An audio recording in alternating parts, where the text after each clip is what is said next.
오늘 우리에게 주시는 하나님 말씀은 사도행전 14장 8절에서 28절 말씀입니다. 신약성경 212페이지입니다. 루스드라에 발을 쓰지 못하는 한 사람이 앉아 있는데 나면서 걷지 못하게 되어 걸어본 적이 없는 자라.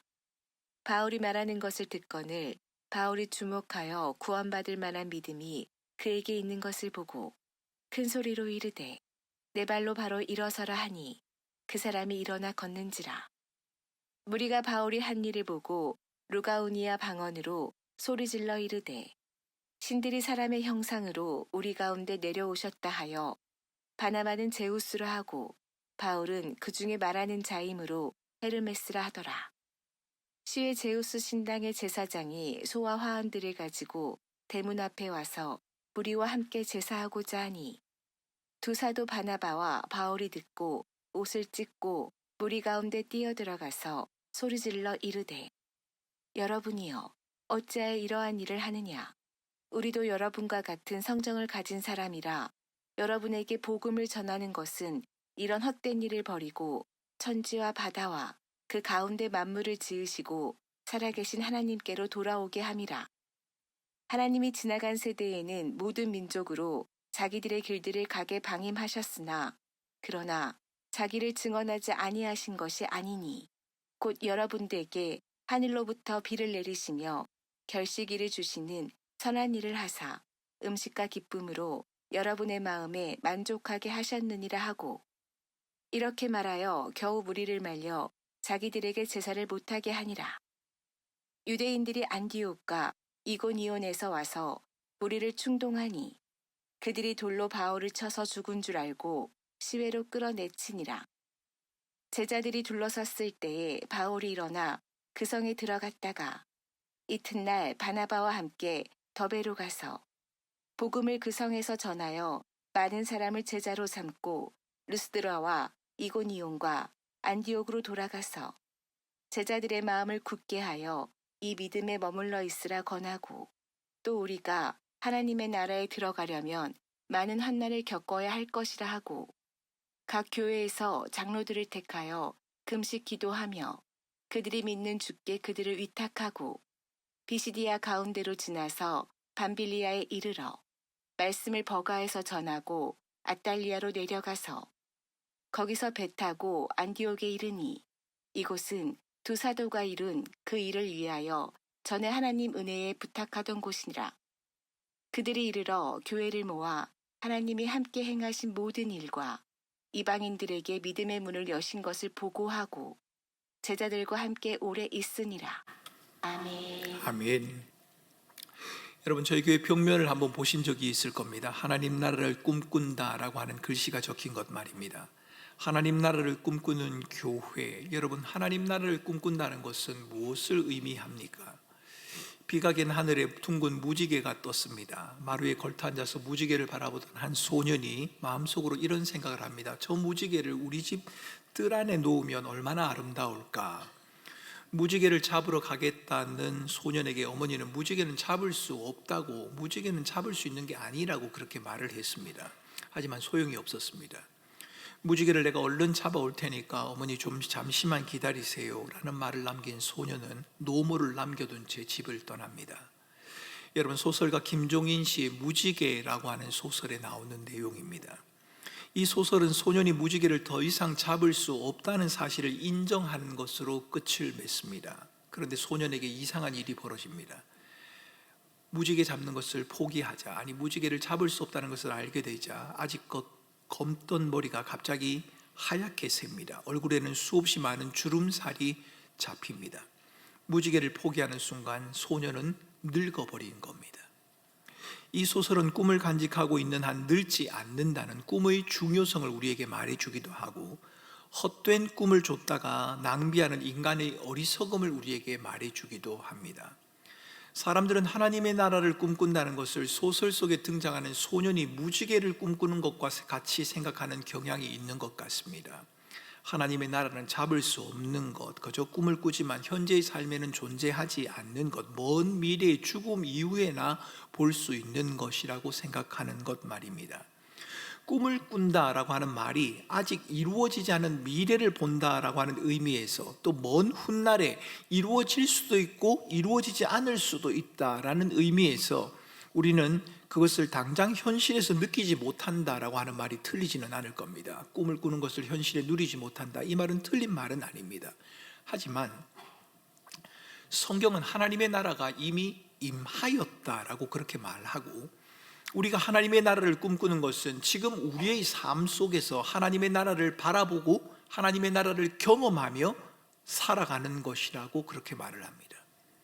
예수님은 공생의 기간 동안 하나님의 나라가 너희에게 이미 임하였다라는 말씀을 여러 차례 하셨습니다. 사도 바울과 바나바가 루스드라에서 전도하고 있는 장면을 묘사하고 있는 오늘 본문 역시도 한 사람의 인생이 하나님의 나라를 통해 어떻게 변화될 수 있는지를 우리에게 생생하게 보여주고 있습니다. 본문의 이야기는 이렇습니다. 루스드라에 태어날 때부터 걸을 수 없는 한 남자가 있었습니다. 그는 평생을 땅에 묶인 채 살아야 했고 세상이 그에게 줄 수 있는 것은 너무 한정적이었습니다. 그에게 하나님의 나라를 꿈꾼다는 것 생각해 본 적도 없고 생각한다고 해도 이루어질 수 없는 허상에 불과했습니다. 그런데 그에게 도저히 기대할 수 없는 일이, 아니 꿈을 꾼 적은 있지만 실현될 가능성이 없었던 그 일이 벌어졌습니다. 내 발로 바로 일어서라 라고 하는 바울의 말에 그 남자는 즉시 자리에서 일어나 걷기 시작한 겁니다.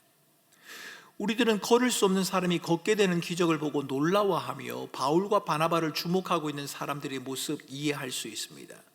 도저히 일어날 수 없는 일이 일어나지 않았습니까? 기대하고 꿈을 꾸지만 실현될 가능성이 없는 일이 이루어졌습니다. 그 장면을 목격하면서 놀라지 않을 사람은 아무도 없을 겁니다.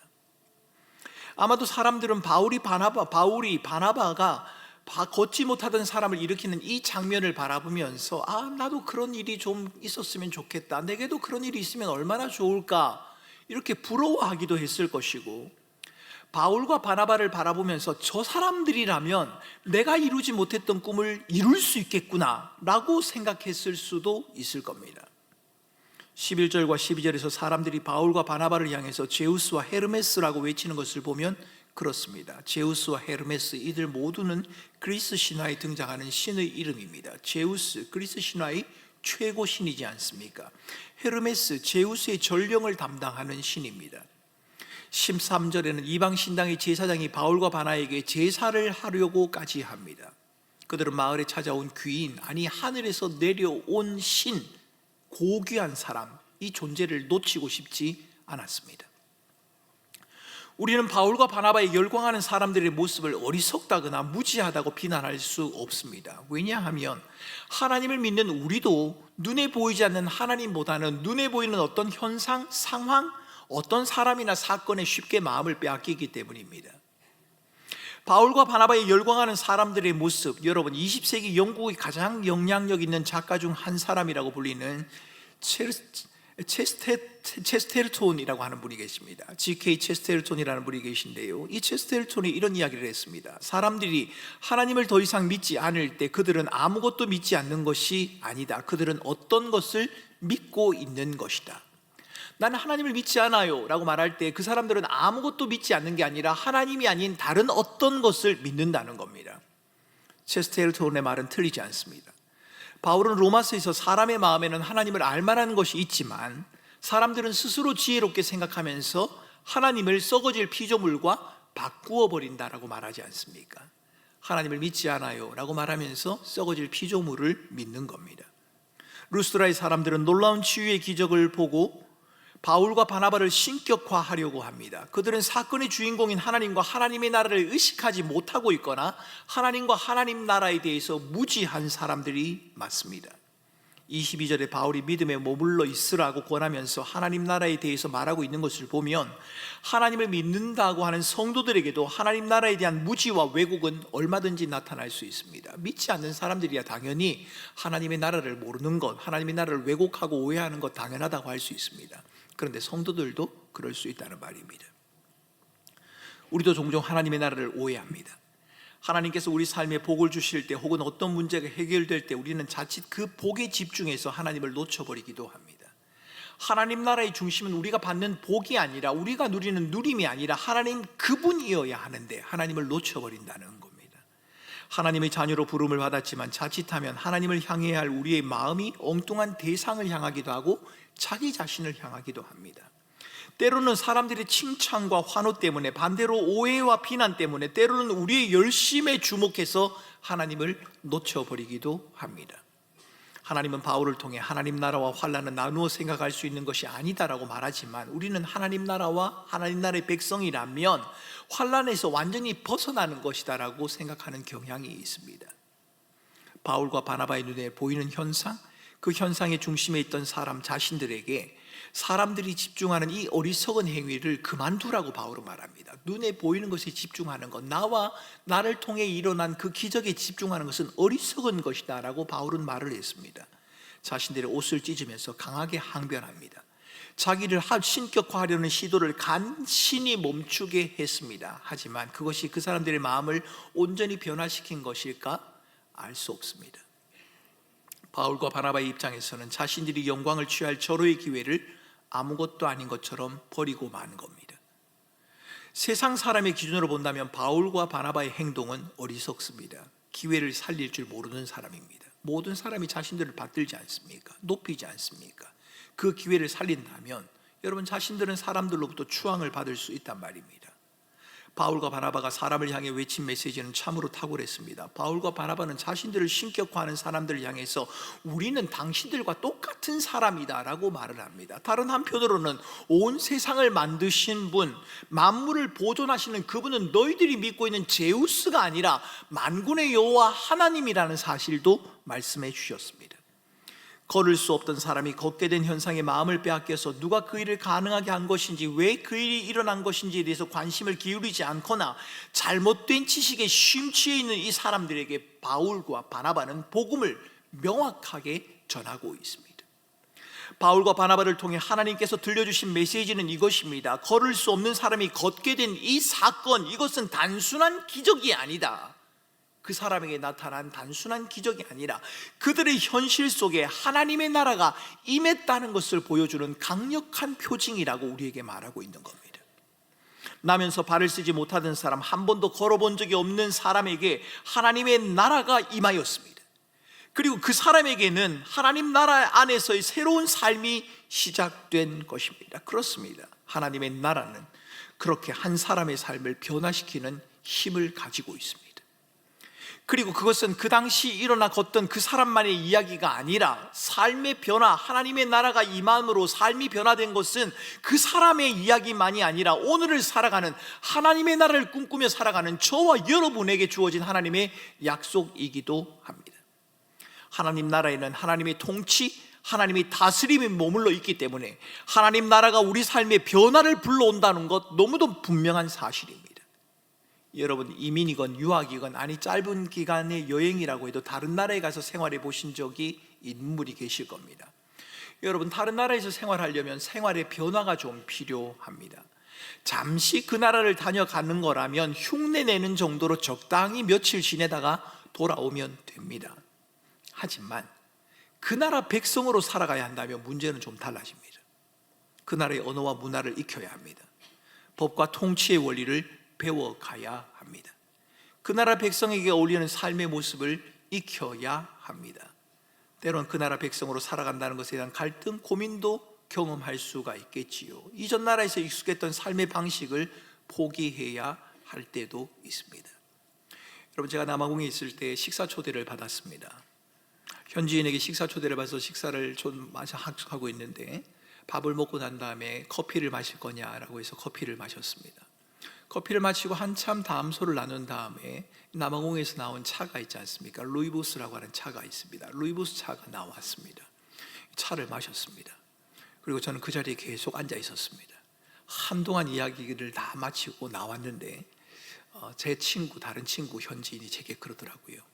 남아공에서는 커피를 마신 다음에 루이보스가 나오면 이것 마시고 가세요 라고 하는 신호다. 저는 그걸 몰랐단 말입니다. 루이보스 다음에 또 과일이 나오려나?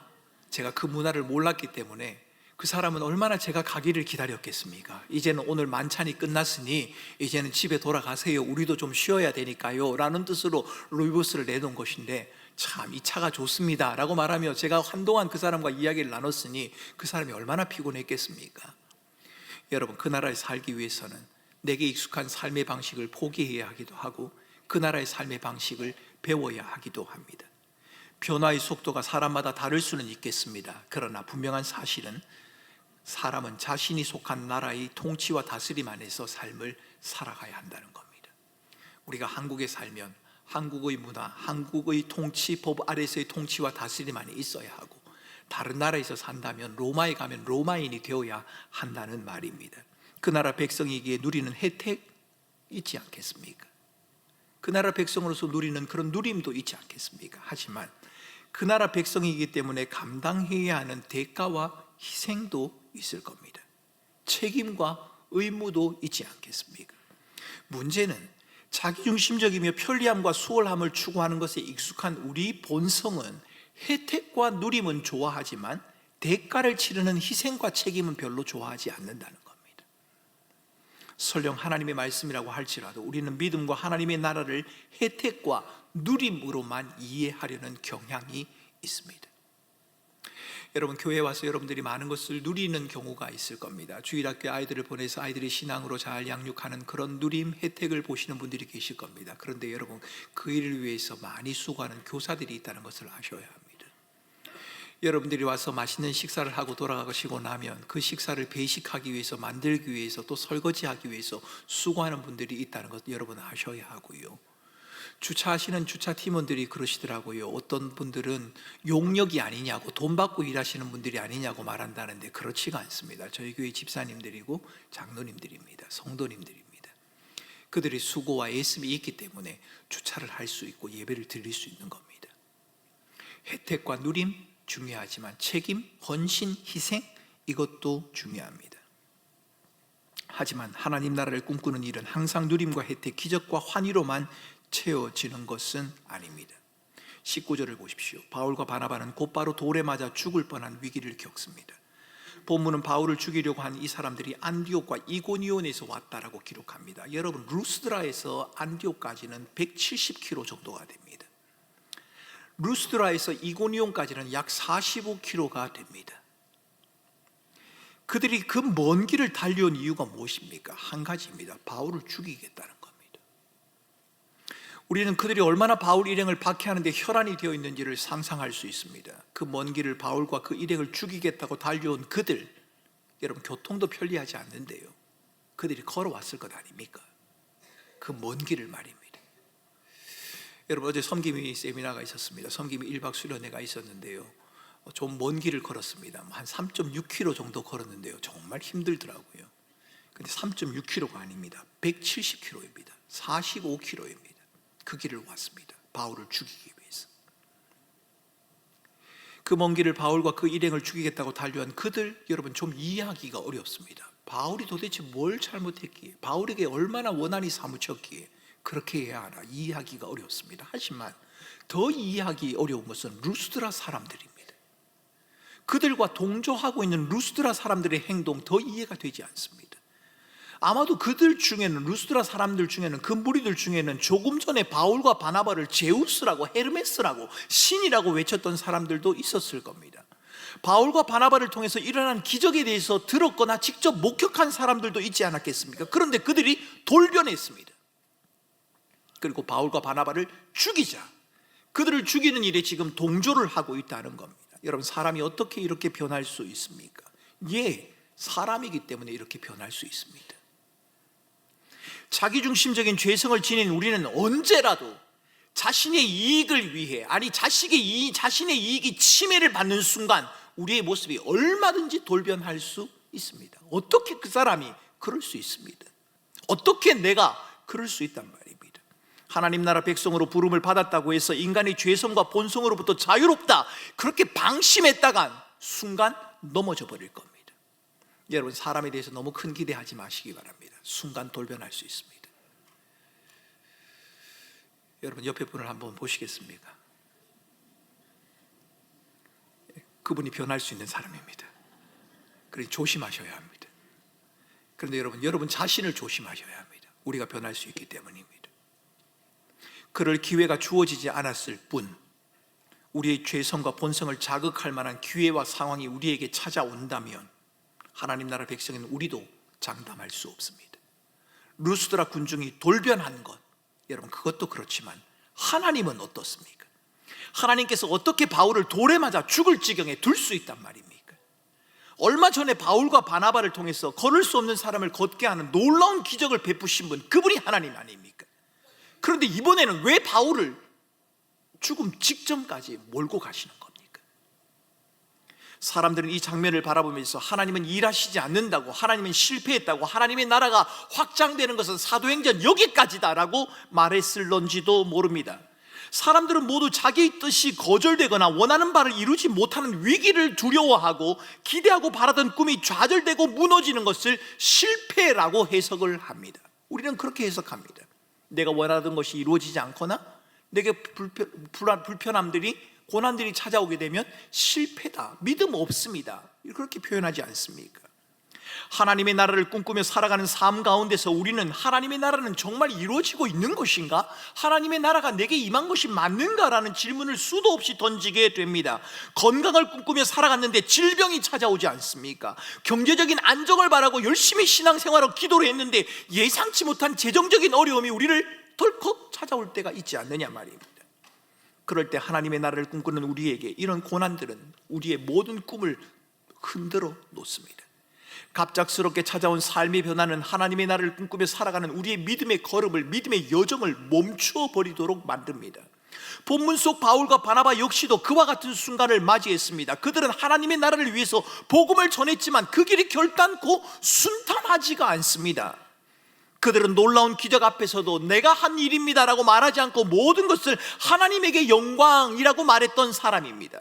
담대히 복음을 전했던 사람, 그들이 바울과 바나바입니다. 자신들을 신으로 섬기려고 하는 그 사람들을 향해서 그래서는 안 된다라고 말하며 우리는 아무것도 아니라고 말했던 믿음의 사람들, 모든 일을 행하신 분은 하나님이라고 고백했던 그 사람들이 바로 바울과 바나바입니다. 그런데 이게 뭡니까? 바울이 돌에 맞아 죽을 지경이 되었습니다. 내침을 당했단 말입니다. 바울은 돌에 맞아 거의 죽을 지경이 되었고 하나님의 나라 확장은 멈춰버린 것 같은 그 순간이 지금 본문 속에 펼쳐지고 있습니다. 사람들은 끝이라고 생각했을 겁니다. 바울의 사역은 이제 끝이다. 그러나 오늘 본문은 끝이라고 말하지 않습니다. 돌에 맞아 죽을 지경이 되었던 바울은 다시 성으로 들어가 루스드라에게서 멀지 않는 더베라고 하는 곳에 가서 복음을 전합니다.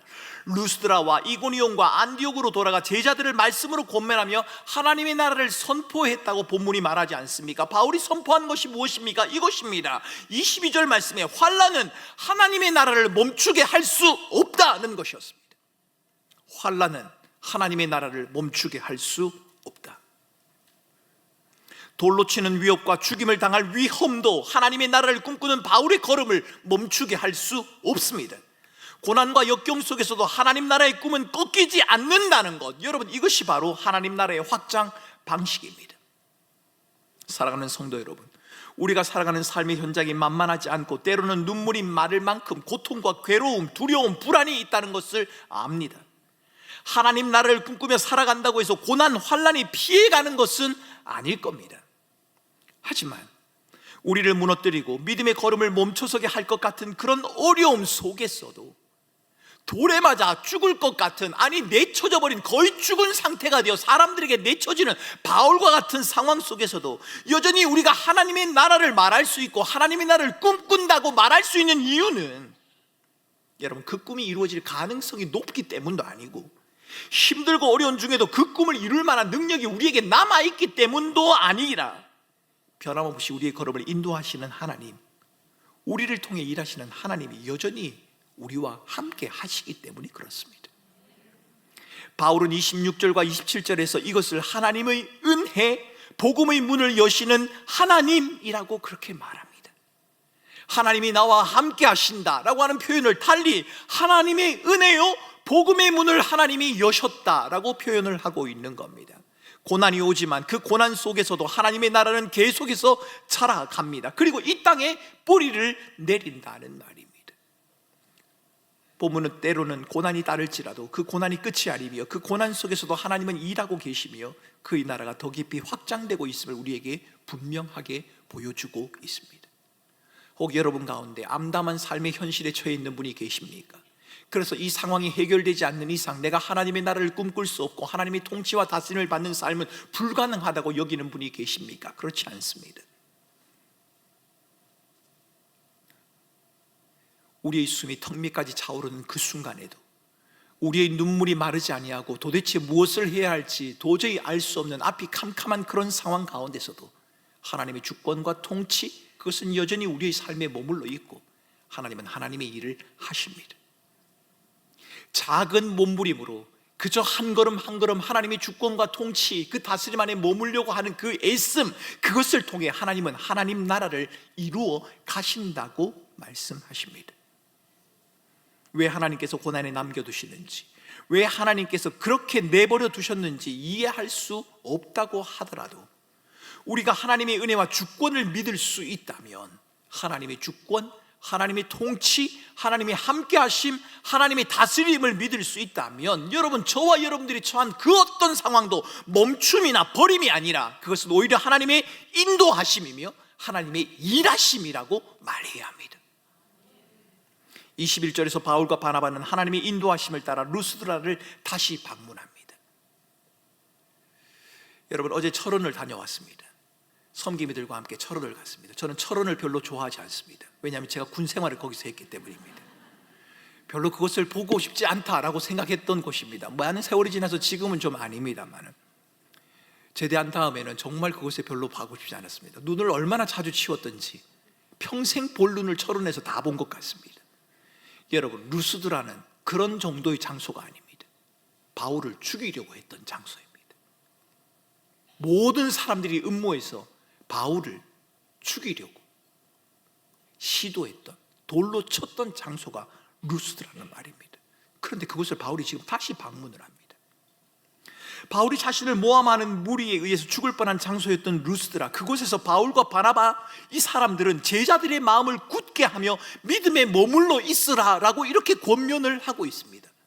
여러분, 저라면 그랬을 겁니다. 루스드라 위험합니다. 떠나세요. 할 수만 있다면 이사를 하세요. 루스드라에 더 이상 살지 말고, 이것은 위험한 곳입니다. 이 사람들 믿을 사람 아닙니다.